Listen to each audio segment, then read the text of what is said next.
आपका victory study point में। दोस्तों आज हम पढ़ने जा रहे हैं 10th क्लास की ज्योग्राफी का जो चैप्टर है हमारा कृषि, चौथा चैप्टर है।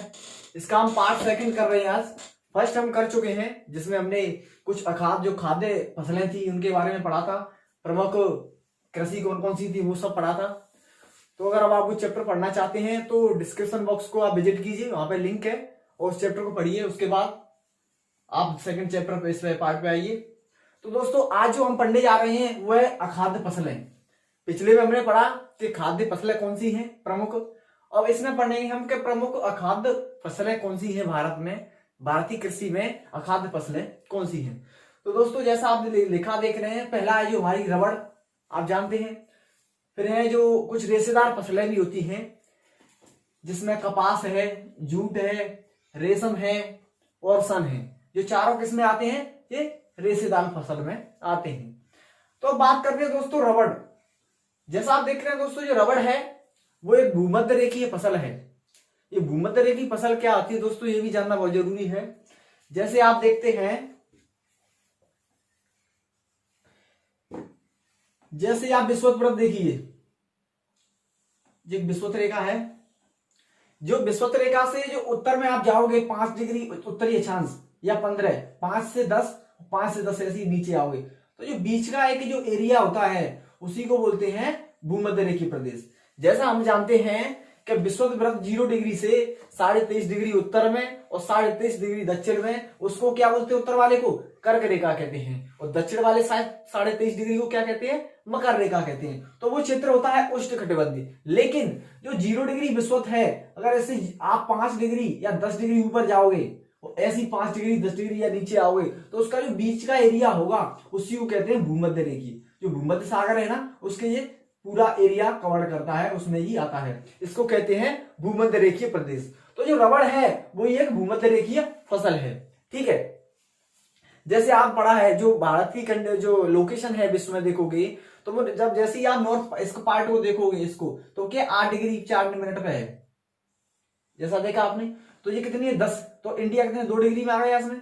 मतलब आप ये जान सकते हो कि इंडिया ने कितने 8 डिग्री 4 मिनट में करता है, यहां से 8 डिग्री 8, ये 8 पॉइंट आएगा। और ये कितना है, भूमध्य रेखीय प्रदेश कितना है 10 डिग्री है। तो जैसे ही आप नॉर्थ जाओगे तो ऊपर पहुंचना है तो यहाँ कितना 10 आ गया, तो इंडिया 2 डिग्री कवर हो गया इसमें। तो इंडिया का जो साउथ का पार्ट है वो इस क्षेत्र में आता है। तो जो भूमध्य रेखीय ये फसल है वहां उपजाई जाती है। कभी कभी ऐसा भी होता है कि जो उष्ण और उपोष्ण क्षेत्र हैं वहां भी कभी कभी इसको उपाया जाता है। और ये उष्ण और उपोष्ण क्या है ये भी जानना जरूरी है।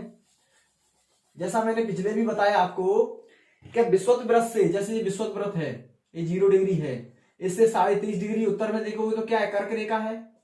23.5 डिग्री दक्षिण में देखोगे तो मकर रेखा है।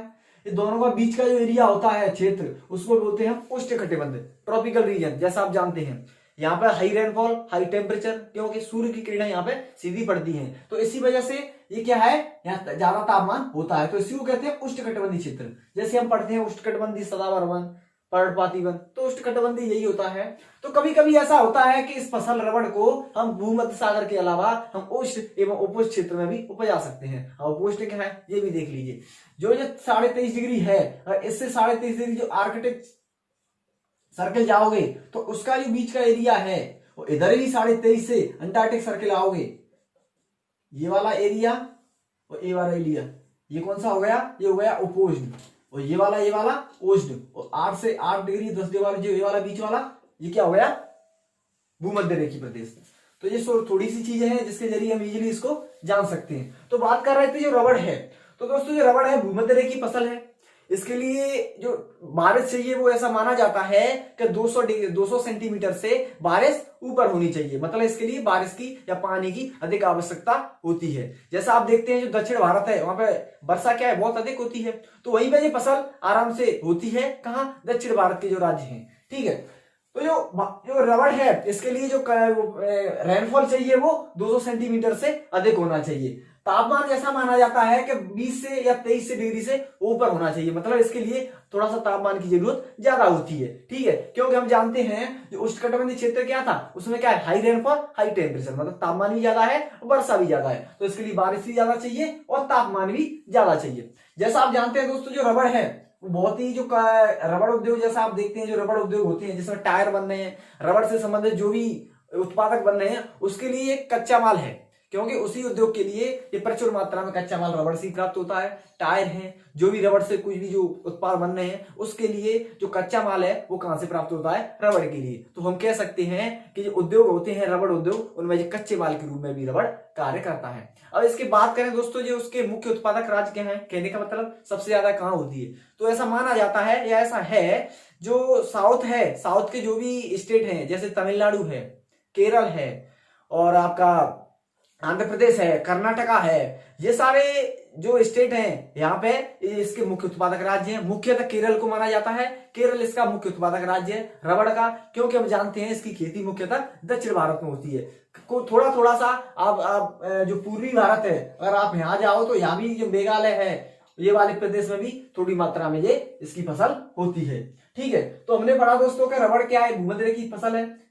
इसकी हम कुछ भौगोलिक दशाएं पढ़ी, तापमान चाहिए, पानी 200 सेंटीग्रेड से अधिक चाहिए इसको, जो कच्चे माल की जो उपयोग होती है।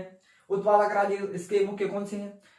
ठीक है दोस्तों, एक चीज बता दूं, जो क्वेश्चन है ये ऐसा पूछा नहीं जाता कभी भी कि रबड़ की विशेषता बताइए। जैसा मैंने पिछले में भी आपको बताया कि जो फसल है, कपास है, गेहूं है, गन्ना है, रबड़ है, चना है, इन सारे बारों में कभी विशेष स्पेस नहीं पूछता कि स्पेशली इनके बारे में पूछ ले। कभी कभी इसके मुख्य उत्पादक राज्य के बारे में पूछ लेता है, क्योंकि इस चैप्टर में जैसे हम आगे पढ़ेंगे वो सारे अच्छे मोस्ट इंपोर्टेंट क्वेश्चन हैं जो इस चैप्टर से पूछे जाते हैं। तो इसमें ज्यादा ध्यान देने की जरूरत नहीं है, बस थोड़ा सा याद कर लीजिए कि इसके मुख्य उत्पादक राज्य क्या है और रबड़ कहां उपजाई जाती है, थोड़ा सा बस। अब बात करते हैं दोस्तों, जो कपास है, इसका इंपोर्टेंस दोस्तों बहुत है।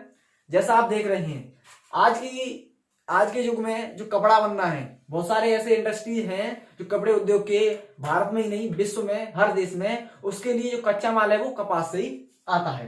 ठीक है, इसकी बात करें दोस्तों कि ये कहाँ होती है, भारत की बात करें स्थिति, जैसा मैंने पिछले आपको काली जो मृदा है उसके बारे में बता रहा था, तो उसमें मैंने बताया कि काली मृदा किसके लिए उपयुक्त है, तो वहां बताया था मैंने कपास के लिए। क्योंकि जो कपास है, अगर इसकी स्थिति बात करें, जो दक्कन ट्रैप है, दक्कन का पठार है जो महाराष्ट्र और इसके बीच में, तो महाराष्ट्र में जो दक्कन के पठार है वहां पे क्या है, काली मृदा पाई जाती है। काली मृदा पाई जाती है, इसका मतलब क्या है, वहां पे कपास की खेती अच्छी होती है। तो इसकी स्थिति भी आप जान सकते हो। जो महाराष्ट्र है, दक्षिण भारत के जो भी राज्य हैं वो इसके क्या है, मुख्य उत्पादक राज्य है। जैसे महाराष्ट्र है, और आपका उत्तर प्रदेश का थोड़ा थोड़ा एरिया जैसा माना जाता है, और आपका छत्तीसगढ़ है, और जो गोवा है, ये सारे राज्य हैं जो इसके मुख्य उत्पादक राज्य। लेकिन बिहार में भी कभी कभी, बिहार है, पश्चिम बंगाल है, उड़ीसा है, कभी कभी थोड़ी थोड़ी मात्रा में यहाँ भी होती है। लेकिन मुख्य बात की जाए तो मुख्य उत्पादक राज्य इसके जो दक्कन पठार है उससे सटे हुए सभी राज्य इसके मुख्य उत्पादक राज्य हैं। क्योंकि मैंने बताया काली मिट्टी में क्या होती है, कपास, या कपास के लिए कौन सी मिट्टी चाहिए, काली मिट्टी। काली मिट्टी कहाँ ज्यादा पाई जाती है, महाराष्ट्र में, या दक्कन का पठार है, तो हम आराम से इसकी स्थिति पता लगा सकते हैं। अब बात करें दोस्तों, जैसे मैंने बताया कि जो कपास है वो कपड़ा उद्योग में as a raw material use होती है। मतलब कपड़ा बनाने के लिए जो कच्चा माल चाहिए वो कहां से प्राप्त होता है, कपास से। तो इसका अगर आप देखेंगे, जैसे आपने पढ़ा होगा, हिस्ट्री पढ़ा होगा, कि जैसे ही 19वीं शताब्दी की शुरुआत में देखें तो जो ब्रिटिश लोग आए, अंग्रेज लोग आए, उन्होंने अपना सीधा फोकस किया भारत में व्यापार। सबसे पहले उन्होंने जो नील की खेती है, मसाले लिए दक्षिण भारत से, और जो गंगा वैली है, आपका दक्कन का पठार है, आपका पूर्वी जो राज्य है, वहां क्या है, पहले सबसे ज्यादा कपास अच्छी होती थी। तो लोग ये क्या करते थे, अपने देश में जो ब्रिटिश जो आए थे अंग्रेज, जैसे लिवरपूल है, मैनचेस्टर है, तो लंदन में ये ले जाते थे कच्चे माल के लिए, और अपनी वहां की जो फैक्ट्री है उनमें उनसे कपड़ा बना के और भारतीय बाजार में उतारने का मतलब भारतीय बाजार में उनको बेचते थे। तो जैसा कपास में दोस्तों बात की जाए तो ये कपड़े के लिए एक अहम मानी जाती है, कपड़ा जिससे बनता है। तो इसका उपयोग अगर 19वीं शताब्दी से, या जिससे शुरुआत से बहुत इसका उपयोग रहा है, क्योंकि जो भारतीय लोग थे, पहले अंग्रेज क्या है, भारतीय किसानों से क्या ये खेती कराने के लिए मोटिवेट करते थे, उनको दाम देते थे, और उससे यहाँ से कच्चा माल लेके और सीधा अपने देश चले जाते थे वहां की फैक्ट्रियों में। क्योंकि भारत में इस तरीके की कोई जब फैक्ट्री या इस तरह की तकनीक नहीं थी कि इससे अच्छे से कपड़े बनाए जा सके। तो अंग्रेज लोग क्या करते थे, यहाँ से कच्चा माल लिया कपास और अपने देश ले गए, वहां से कपड़ा बना के और अन्य देशों में उन्होंने निर्यात करना शुरू कर दिया। ठीक है दोस्तों, तो मैंने बताया कच्चा माल के लिए ये उपयोग होता है। अब बात करें दोस्तों कि इसका जो भौगोलिक दशा है इसके लिए, या भौगोलिक दशा है इसका पकने का समय क्या है, तो भौगोलिक दशा में दोस्तों बताया, जैसे काली मृदा आप लिख सकते हो, तापमान भी अधिक चाहिए, बारिश भी अधिक चाहिए, तो भौगोलिक दशा में आप ये कर सकती हो, क्योंकि जो दक्षिण भारत का जो महाराष्ट्र है काली मृदा है, पानी उसके लिए चाहिएगा, काली मृदा चाहिए, तापमान अधिक चाहिए। पकने का समय ऐसा माना जाता है कि 6 से 8 महीने के बीच में ये पक जाती है। कभी कभी ये पूछा नहीं जाता, लेकिन थोड़ा सा आप कर लीजिए, ठीक है। अब दोस्तों जैसा करें भारत में इसका जो उत्पादन है, जब देखा जाए तो विश्व में भारत द्वितीय स्थान पर आता है कपास के मामले में या कपास उद्योग के मामले में, क्योंकि इसका फर्स्ट पे है चीन। चीन के बाद बात की जाए तो द्वितीय स्थान पर है, भारत को स्थान प्राप्त है किसमें, कपड़ा उद्योग में या कपास के उत्पाद उसमें दूसरे देशों को भेजने के लिए, ठीक है। इसके उत्पादक राज्य मैंने बता दिए, महाराष्ट्र है, पश्चिम बंगाल है, बिहार है, गोवा है, गोवा में तो थोड़ा थोड़ा है, जो आंध्र प्रदेश है, उड़ीसा है, तमिलनाडु है। ये सारे राज्यों में क्या है कि कपास अच्छी मात्रा में होती है। उड़ीसा भी इसका लेडी प्रोड्यूसर माना जाता है, और पश्चिम बंगाल है, बिहार है, तो ये सारे यूपी में भी इवन होता है। तो मैंने बात की दोस्तों कपास की स्थिति कहाँ है, कपड़ा माल के लिए एक कच्चा माल यूज होता है उद्योग के लिए। भौगोलिक दशा बताई, काली मृदा है, बारिश चाहिए इसके लिए, तापमान भी अधिक चाहिए, नमी चाहिए, ठीक है। पकने का समय मैंने 6 से 8 मंथ इसका पकने का समय ऐसा माना जाता है। भारत का उत्पादन बताया मैंने विश्व में क्या है, मुख्य उत्पादक राज्य कौन कौन से, वो मैंने बताया कच्चा माल इसके लिए, कपास के लिए। अब बात करते हैं दोस्तों जूट, जो हमने रेशेदार फसल में आती है, कपास, जूट है, रेशम है, सन है, ये चारों क्या है, ये रेशेदार फसल में आती हैं। तो जो जूट है दोस्तों, जैसा इसको सुनहरा रेशा कहा जाता है, किसको, जूट को। कभी कभी ये पूछा भी जाता है मल्टीपल चॉइस में कि सुनहरा रेशा किसको कहा जाता है, तो आप कह सकते हो जूट को, ठीक है। अब दोस्तों बात करेंगे इसके लिए जो भौगोलिक दशा है, भौगोलिक दशा कहने का मतलब इसके लिए तापमान क्या चाहिए, इसके लिए बारिश कितनी चाहिए, मृदा कौन सी चाहिए, क्या जलवायु चाहिए। तो दोस्तों जैसा मैंने पिछले में आपको बताया कि जो खादर और बांगर के बारे में मैंने मृदा जब बता रहा था, तो मैंने बताया था खादर बांगर। खादर मैंने बताया था कि ये क्या एक नया जलोढ़ है। नया जलोढ़ कहने का मतलब जो नदियां आती हैं, जो हिमालय से कुछ बहा के लाती हैं और गंगा के मैदान में कुछ डिपोजिट कर देती हैं, तो वहां पे जो नई मृदा आई है, तुरंत आई है, वो मृदा का जो डिपोजिशन हुआ है वो क्या है, नया जलोढ़ है या खादर है। कहने का मतलब जो नई मृदा आती है उसमें इसको उपजाया जाता है, क्योंकि वो क्या है, जैसे मैंने बताया कि गंगा का मैदान क्या है, उर्वरक है, बहुत फर्टाइल है, उपजाऊ है, क्योंकि वहां की जो नदियां हैं वो जैसे ही हिमालय से उतर के आती हैं, अपने साथ कुछ गाद या ऐसा कुछ सिल्ट वगैरह लाती हैं, और उसको जैसे उसको प्लेन एरिया मिलता है वहां पर उसको डिपोजिट कर देती हैं, और वही क्षेत्र क्या है, उपजाऊ बन जाता है। तो इसका कहने का मतलब ये हुआ कि जूट है वो एक खादर जो है, मैंने बताया नया जलोढ़, उसमें उपजती है, क्योंकि उसका क्या है कि उपजाऊ ज्यादा है, उर्वरक है, उसमें बहुत सारे ऐसे न्यूट्रिएंट्स हैं जो कि जूट को उपजाने के लिए सहायक होते हैं, ठीक है दोस्तों। तो जो बाढ़ वाली नदी मृदा है, बाढ़ वाली मृदा का मतलब जो नदी आती है और नया जलोढ़ मैदान में डिपोजिट कर देती है, वहां पे ये उपजाई जाती है। अब दोस्तों बात करें कि इस जूट का उपयोग क्या होता है, जी आप नॉर्मली जानते हो, चटाई के लिए, रस्सी है, बहुत सारे ऐसे कुछ पदार्थ हैं, जैसा आज बोरे हैं, रस्सी है, जो बोरी आज कुछ सामान भरने के लिए होती है, उन सारा यूज को किया जाता है, या आप डेली लाइन में भी देख सकते हो कि इससे क्या क्या चीजें बन रही हैं, ठीक है दोस्तों। अब बात करें कि इसके दोस्तों जो उत्पादक राज्य कौन कौन से हैं, किसके, जूट के। तो जूट जैसा माना जाता है कि जो असम है, पश्चिम बंगाल है, मुख्य तो दोस्तों माना जाए तो वो पश्चिम बंगाल है। कभी कभी पूछा जाता है कि जूट का मुख्य उत्पादक राज्य कौन सा है, तो वो है पश्चिम बंगाल, ठीक है। मेघालय है, उड़ीसा है, बिहार है, झारखंड है, ये सारे राज्य हैं जो पूर्वी भारत है, यहाँ पे मुख्यतः ये सकेंद्र है, यहाँ पे जो मुख्य उत्पादक राज्य है। लेकिन दोस्तों ऐसा देखा जाएगा कि जूट का आज की जो मांग है बहुत ही बाजार में कम होती जा रही है। इसका कहने का अर्थ ये हुआ कि इसकी जो लागत है, लागत बहुत अधिक है। जैसा हम अर्थशास्त्र में पढ़ते हैं कि किसी चीज की जिसकी लागत अधिक है उसकी कीमत बढ़ जाती है, जिसकी लागत कम है उसकी कीमत कम हो जाती है। क्योंकि जैसा इस ये मार्कर है, इसको बनाने में मेरे को 15 रुपए लग गए, 5 रुपए का प्लास्टिक है, 5 की इंक है, 5 का कुछ और लग गया, 15 का लग गया, इसकी लागत बढ़ गई। तो दोस्तों जैसा मेरा प्रॉफिट के लिए मैं 20 में बेचना चाहूंगा, क्योंकि 5 रुपए मुझे प्रॉफिट लेना है, लेकिन अगर इसकी लागत पहुंच गई 20 और 15 का बच रहा है, 15 लोग ले रहे हैं इसका 15 का, तो मैं नहीं बेचूंगा ना, तो ये सीधी सी इसकी मांग कम होगी, क्योंकि प्राइस बढ़ गई। मैं तो बढ़ाऊंगा क्योंकि मेरे लिए क्या है, बनाने में इसमें पैसा खर्च हुआ है। तो दोस्तों अब बात करते हैं दोस्तों रेशम। तो दोस्तों जो जैसा मैंने अभी बताया कि जो रेशेदार फसल होती है, रेशेदार, तो उसमें 4 मुख्य आती है। रेशेदार फसल, रेशेदार क्यों बोलते हैं भैया बताओ? क्योंकि इसमें क्या है, रेशा प्राप्त होता है। रेशेदार फसलें, इनसे क्या है, रेशा प्राप्त होता है, जिससे कि बुनने के लिए कार्य होता है, ठीक है। तो इसमें आती है जो रेशेदार फसल है वो चार में डिवाइडेशन है इसका। पहली है कपास, जूट, रेशम और सन। हम ये दोनों की बात कर चुके हैं, कपास की और जूट की। तो रेशम है, रेशम को दोस्तों ये मृदा के जरिए इनका निर्माण नहीं होता। ये एक पेड़ होता है मलबरी का, उस पेड़ पे एक ऐसा इंसेक्ट होता है जो इसको जन्म देता है रेशम को। एक कीड़ा होता है रेशमी कीड़ा जिसको बोलते हैं, वो क्या है इसी पेड़ पे, जैसा आप चित्र में एनसीईआरटी देख सकते हो, उसमें क्या है कि ये वो देता है रेशम जैसे पेड़ पे बैठ के, तो उसी से हमको ये प्राप्त करके जो कोकून होता है उससे ही हम इसका रेशम का उपयोग किया जाता है। तो कभी कभी ये पूछा भी जाता है। बात करते हैं दोस्तों सन की। तो सन तो दोस्तों जैसा खेतों में ही उपजाई जाती है। इसमें एक फसल होती है, वो फसल में कुछ सन होते हैं, इसको छिलके को, रेशे को निकाल के और इसका यूज किया जाता है। इसका यूज दोस्तों जैसा आप जो है कोट बनाने के लिए, इसको बनने के लिए चाहिए, और सारे ऐसे कुछ आज के फैंसी आइटम्स हैं उसको निर्माण के लिए, जैसे चीन बना रहा है, बहुत सारे इंडिया में भी ऐसे उत्पाद हैं जो किससे बन रहे हैं, सन से बन रहे हैं, जिसका यूज करके और आज हम बन रहे हैं। दोस्तों ये बात की हमने कुछ खाद्य फसलें हम पहले पढ़ चुके हैं। अब बात करेंगे दोस्तों हम कि भारत में कृषि के क्षेत्र में क्या क्या कुछ सुधार हुए हैं, क्या कृषि की समस्या है, आज के युग में कृषि किन किन समस्याओं से जूझ रही है। अब देखते हैं दोस्तों, जैसा मैंने अभी बताया कि अब देखते हैं जो प्रौद्योगिकी है या तो संस्था का सुधार हुए हैं कृषि के क्षेत्र में, मतलब कृषि के क्षेत्र में गवर्नमेंट के द्वारा क्या क्या सुधार किए जा रहे हैं, तो क्या क्या सुधार हुए हैं।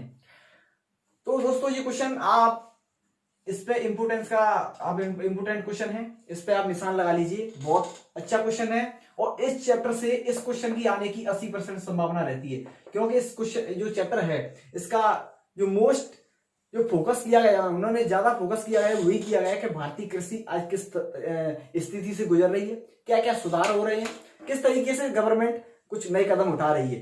तो इस क्वेश्चन को आप अच्छे से याद कीजिए, अच्छे से समझिए इस क्वेश्चन को। ये क्वेश्चन आता ही है पक्का, एक आध दो बार नहीं आए, लेकिन 100% चांस रहते हैं ये क्वेश्चन इस चैप्टर से आए।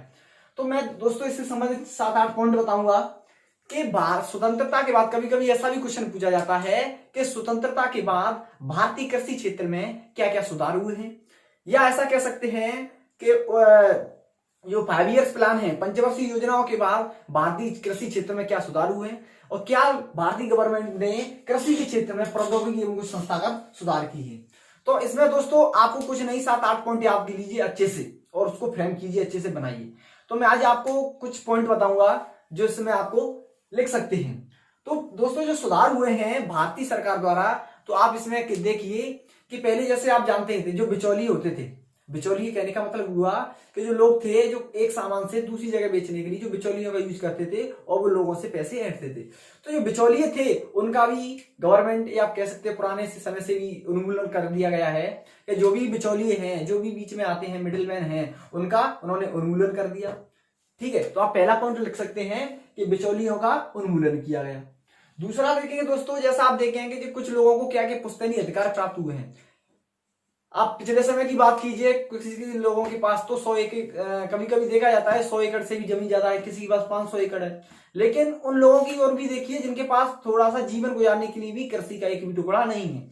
तो गवर्नमेंट ने एक स्टेप लिया कि अब खेतियों की चकबंदी की जाए या जोतों की चकबंदी की जाए। इसका अर्थ ये हुआ कि जो कम लोग हैं या जो लोगों के पास कुछ जमीन नहीं है, वो अधिक जिसके पास है उससे लेकर सभी लोगों के लिए समान वितरण कर दिया जाए। तो दूसरा पॉइंट क्या हुआ, जोतों की चकबंदी की गई। जिसके पास भूमि नहीं थी उसको भूमि प्रदान की गई, जिसके पास ज्यादा थी उससे सरकार ने उसे लेके और उन लोगों की दे दी जिसके पास जमीन पहले से नहीं थी। तो पहला पॉइंट, दूसरा पॉइंट कौन सा हो गया, जोतों की चकबंदी। तीसरा पॉइंट दोस्तों देख सकते हैं कि अब देखते हैं कि 1960 से और 1970 के जो दशक है इसके बीच में कुछ संस्थागत सुधार भी भारतीय अर्थ कृषि में हुए हैं। कैसे कह सकते हैं, जैसे हरित क्रांति आप जानते हैं 1960 के दशक में हरित क्रांति आई थी। श्वेत क्रांति देख लीजिए, जैसे 1960 के दशक में जो डॉक्टर स्वामीनाथन थे ये भारत में हरित क्रांति लाए। इससे खासकर जो नॉर्थ की जो स्टेट है उनमें बहुत सुधार हुआ, कृषि के क्षेत्र में बहुत ही उत्पादन बढ़ा, लोगों की क्या है जीविका बढ़ने लगी। तो दूसरा जो आपका तीसरा पॉइंट है आप लिख सकते हो हरित क्रांति या श्वेत क्रांति लिख सकते हैं। और देखोगे दोस्तों अगर चौथे पॉइंट की बात की जाए तो आज के समय में जैसे आकाशवाणी है, दूरदर्शन है, इसके जरिए से गवर्नमेंट क्या है कि किसानों को मौसम के बारे में, कुछ नई फसल के बारे में, कुछ नई तकनीक कृषि में कर सकते हैं उसके बारे में गवर्नमेंट क्या है सूचना दे रही है। ये भी एक सुधार है। एक सुधार आप ये लिख सकते हो कि भारतीय सरकार द्वारा किसानों को क्रेडिट कार्ड योजना है, उनके लिए स्वास्थ्य के लिए या उनके जो दुर्घटना व्यक्तित्व बीमा है उसके लिए। आप नेक्स्ट ये लिख सकते हो कि कोई भी जो प्राकृतिक आपदाएं आती हैं कृषि जैसे बाढ़ आई, तूफान है, भूकंप, जो भी कुछ हुआ उसकी वजह से लोगों की क्या है अकाल पड़ा, खेती क्या है डिस्ट्रॉय होती है, जो भी उनके जो उपज हैं वो सब डिस्ट्रॉय हो जाता है। तो उसके लिए कुछ जीवन जो बीमा है वो सब पॉलिसी की। और जैसे एमएसपी आप जानते हैं, मिनिमम सपोर्ट प्राइस, आप इसको भी पॉइंट कर सकते हो कि गवर्नमेंट के द्वारा जो एमएसपी की जो नीति है वो भी एक क्या है कृषि क्षेत्र में एक अच्छा योगदान दे रही है।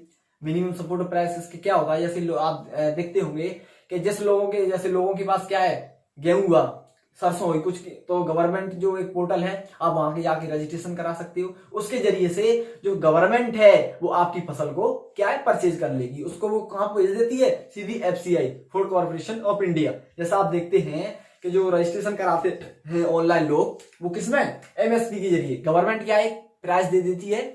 जैसे प्राइस थी आप बाजार की मंडियों में बेच रहे हैं 62 रुपए केजी, तो इसने ले ली 65, मतलब इनके लिए प्राइस रख दी जिससे कि फायदा भी हुआ और गवर्नमेंट गेहूं खरीद लिया, सब 65 रुपए में खरीद लिया सब गेहूं। अब इसको क्या करेगी गवर्नमेंट, इसको एफसीआई पहुंचा देगी जैसा आप जानते हैं। उसमें क्या होता है जो लोगों से जो किसानों से गवर्नमेंट ने जो भी कुछ खाद्य पदार्थ खरीदा है उसको क्या करेगी वो एफसीआई के जरिए जमा कर लेगी, और जैसे भी कोई खाद्य काल ऐसे कोई भी कोई प्राकृतिक आपदा आती है तो उस समय उस फसल को लोगों को डिस्ट्रीब्यूट कर सके। और आप जैसे देखते हैं आज जो उचित मूल्य की दुकान है वो कंट्रोल बोलते हैं, वो सब गेहूं कहां से आता है, वो सब एमएससी के जरिए या एफसीआई के जरिए आता है। तो ये भी किसानों के लिए एक अच्छी है जिससे उनको अच्छा प्राइस मिल रहा है और समय पे उनको पैसा गवर्नमेंट दे रही है। ठीक है, और आप कर सकते हो कि जो खेती है, खेती के लिए आप देखते हो क्या नई नई कुछ तकनीकें ला रही है गवर्नमेंट, उनकी मृदा है उसकी जांच करे, नई नई जो कुछ तकनीक आती हैं वो सब किसानों को बताई जाए। उनकी फसल डिस्ट्रॉय हो गई तो उसके लिए बीमा कर दिया, ठीक है, एमएसपी बता दी।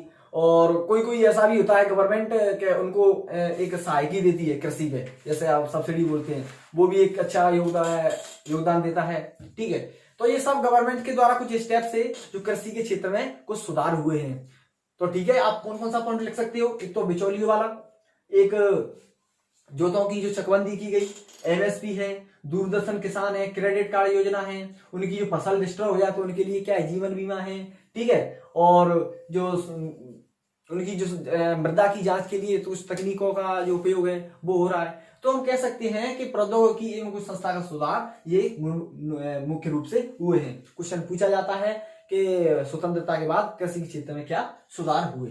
ठीक है, तो आप इसमें पॉइंट आराम से लिख सकते हो। अब बात करते हैं दोस्तों के जो कृषि क्षेत्र है अपना, तो कृषि क्षेत्र के जो है उसका भारतीय अर्थव्यवस्था में क्या योगदान है, कितना वो रोजगार उत्पादित करता है, क्या रोजगार का सृजन क्या है, उत्पादन कितना देता है, और भारतीय अर्थव्यवस्था में उसका क्या योगदान है। तो दोस्तों एक डाटा आप देखोगे बुक में, तो 2011 के अनुसार ऐसा माना गया है कि जो 52% जो पीपल है इंडिया के, वो उनको रोजगार और उनको जीवन कहां से प्रदान हो रहा है, कृषि से हो रहा है। तो आप कह सकते हैं कि कृषि का योगदान भारतीय अर्थव्यवस्था में है, वजूद में है, लेकिन धीरे धीरे इसका जो कृषि का योगदान है वो धीरे धीरे घट रहा है। ये भारतीय अर्थव्यवस्था के लिए चिंता का विषय है। देखिए दोस्तों, आज आप खाने से पहनने तक देख लीजिए, कपड़े हैं, खाने के लिए आप तेल है, दाल है, आटा है, जो भी सब चीजें हैं वो सीधे कहां से, कृषि से प्राप्त हो रही है। तो अर्थव्यवस्था में इसका योगदान है, और इससे जो लोग जुड़े हुए हैं, जो भारतीय अर्थव्यवस्था है उसके बहुत सारे लोग, ग्रामीण लोग क्या है, कृषि से डायरेक्टली रूप से जुड़े हुए हैं और अपने जीवन निर्वाह के लिए कृषि पर डिपेंड है। तो हम कह सकते हैं कि जो कृषि है उत्पादन में भी उसका योगदान है, और उसका जो रोजगार में मुख्य रूप से भी योगदान रहा है, क्योंकि लोग क्या है जीवन निर्वाह के लिए, या कुछ ऐसी फसलें हैं जिनका उत्पादन कृषि पे उस पर भूमि पे हो रहा है और उसको आगे हम हाई जो रेट है उस पर एक्सपोर्ट करते हैं। ठीक है, तो कृषि का जो अर्थव्यवस्था में योगदान है, लेकिन धीरे धीरे ये कम हो रहा है, ये भारतीय अर्थव्यवस्था का एक चिंता का विषय है। बात करें इसका जो उत्पादन है दोस्तों, जो जीडीपी है, जीडीपी में जिसका योगदान है, अगर 2011 से देखें तो कम से कम ऐसा था 46%। मतलब जो भारतीय कृषि है, कृषि के क्षेत्र में जो जीडीपी है उसका योगदान मुख्य रूप से बढ़ता रहा था, लेकिन धीरे धीरे इसका क्या है उत्पादन या इसका जो योगदान है वो कम होता गया। अब इसका सीधा सा जगह ले ली किसने, जो सर्विस सेक्टर है उसने। ठीक है, रोजगार की बात की दोस्तों तो बहुत सारे लोग हैं खेती से जुड़े हुए हैं, खेती में कृषि करते हैं और उससे जुड़े हुए हैं। अब बात करते हैं दोस्तों का जो कृषि है, कृषि की कुछ चिंता के विषय क्या क्या है। मतलब कृषि के क्या अभी आप देख सकते हो बहुत सारी परेशानियों से कृषि गुजर रही है। कृषि का जो क्षेत्र है वो धीरे धीरे कम होता जा रहा है। कृषि के जो नई तकनीक आनी चाहिए वो सब अभी नहीं आ पा रही। तो हम कह सकते हैं कि अभी भी भारतीय कृषि कुछ चिंता है कृषि की या कुछ परेशानियों से गुजर रही है।